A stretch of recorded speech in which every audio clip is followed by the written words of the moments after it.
नमस्कार दोस्तों, आज की कहानी है पैसा या परिवार। एक समय की बात है, सुंदरपुर कस्बे में मानसिंह नाम का आदमी रहता था। मानसिंह अपने घर में बेटे और पत्नी के साथ रहता था। मानसिंह गरीब था, इसलिए वह दिन रात अपने परिवार की ज़रूरतें पूरी करने में लगा रहता था। वह हर हाल में बेटे और पत्नी की खुशी चाहता था।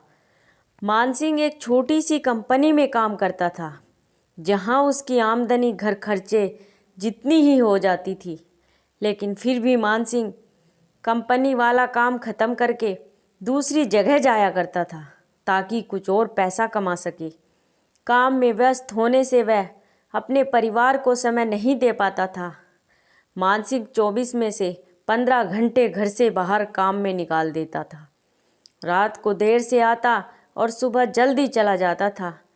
इस तरह कुछ दिन बीतते गए। एक दिन मानसिंह की पत्नी ने उससे कहा कि आप पूरे दिन काम करते हैं और हमें समय नहीं देते। वैसे भी हमारा खर्चा आराम से निकल जाता है, तो आप इतनी मेहनत क्यों करते हो? हमारे पास जितना है उसी में हमें खुश रहना चाहिए। चलिए आज हम तीनों कहीं घूमने चलते हैं। तब मानसिंह कहता है कि बस कुछ समय मुझे और मेहनत करने दो, फिर आराम ही आराम है। इस तरह मानसिंह मेहनत करने में लगा रहता है। उसका बेटा भी उसे अक्सर कहता था कि पापा आप मेरे साथ खेलो, बैठो और मुझसे बातें करो। लेकिन मानसिंह हमेशा काम के लिए कहकर कभी उसे समय नहीं दे पाता था। कुछ समय बीता और अब मानसिंह की किस्मत चमकी।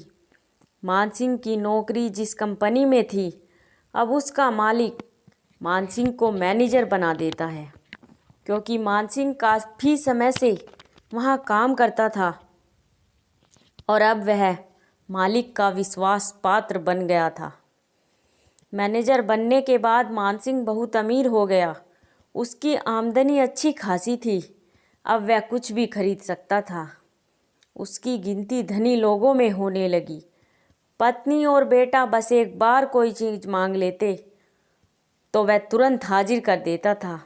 एक दिन बेटा और पत्नी दोनों मानसिंह से बहुत ज़्यादा जिद करते हैं कि वे तीनों समुद्र के किनारे घूमने चले। मानसिंह कहता है कि ठीक है, आज चलेंगे, लेकिन मुझे कंपनी में थोड़ा काम है, इसलिए तुम दोनों समुद्र के किनारे पहुँचो, मैं सीधा कंपनी से काम ख़त्म करके पहुँचता हूँ। पत्नी और बेटा दोनों वहाँ चले जाते हैं। तभी समुद्र में बहुत बड़ी सुनामी आ जाती है और आसपास के लोगों को भी बहा ले जाती है। पत्नी और बेटा दोनों पानी में बह गए। जब मानसिंह वहाँ पहुँचता है तो ऐसी हालत देखकर घबरा जाता है। उसने हर जगह देखा, लेकिन सब कुछ नष्ट हो चुका था। उसे यकीन हो गया कि उसकी पत्नी और बेटा भी बह गए।